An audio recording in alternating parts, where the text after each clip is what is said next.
After the success of the Celica Supra, introduced in 1986 was the now more commonly called MK3 SUPRA. It was the first official model to break off the name Celica and become Toyota's most iconic sports car. Although being introduced in 1986, the Mark III had models going all the way up to 1992, to only be then overshadowed by its younger brother, the Mark IV Supra, iconically known in the Fast and Furious movies and the tuner scene.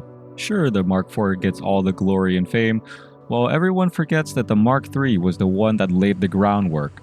When it was introduced, the Mark III Supra offered a 7MGE, a naturally aspirated inline-six, making only 200 horsepower and 196 pound-feet of torque, but then also being later offered with the 7MGTE, a turbo, boosting its power to 232 horsepower and 254 pound-feet of torque, being combined with a 4-speed automatic or a 5-speed manual.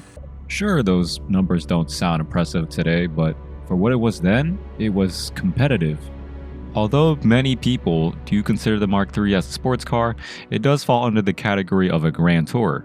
The Supra was designed with a spacious interior, combining the elements of something sporty but also luxurious, as the seats inside, especially for the driver's side, came with adjustable side bolsters and lumbar support, since the Supra was designed for high-speed and long-distance travel. But make no mistake, the Supra is not just meant for the highway, it's plenty capable through corners, as it was also equipped with Toyota's TEMS system, short for Toyota's electronic modulated suspension, allowing the driver to switch between sport and normal, improving the Supra's handling and body roll.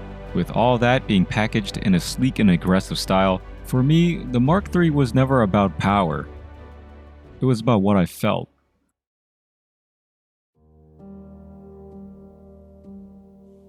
When I was little, I was always dreaming about cars. Well, one in particular. I've always been told to focus on other things, that it's just a hobby. Focus on school, do this, do that.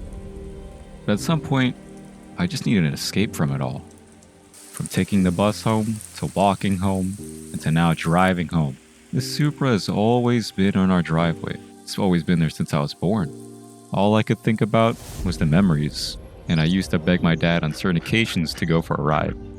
It's only now that I realize you can't always work forever. You have to dream a little, and live a little.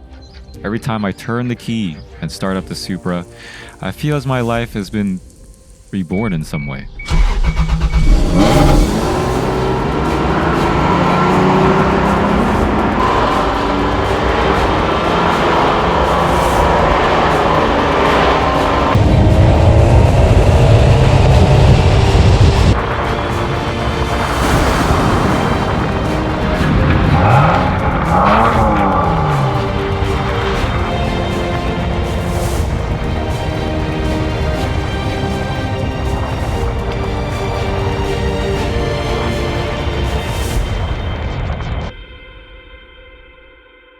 When I created this channel, it was a way for me to express myself.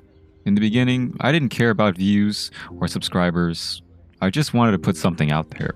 And when my first video took off of me painting my dad's Camry, I think that's when I wanted to make more YouTube videos, or at least my dad did. And I know that I won't be able to make car videos forever. So probably this channel will become a story of growth. Something that I want to look back on in the future. And I want to say thank you to my mom and dad, and to every customer that subscribed. I'm not sure when the next video is going to be, but I'm just hoping that you'll stay tuned in. My name's Nathan, this is Driven for Fun. See you next time.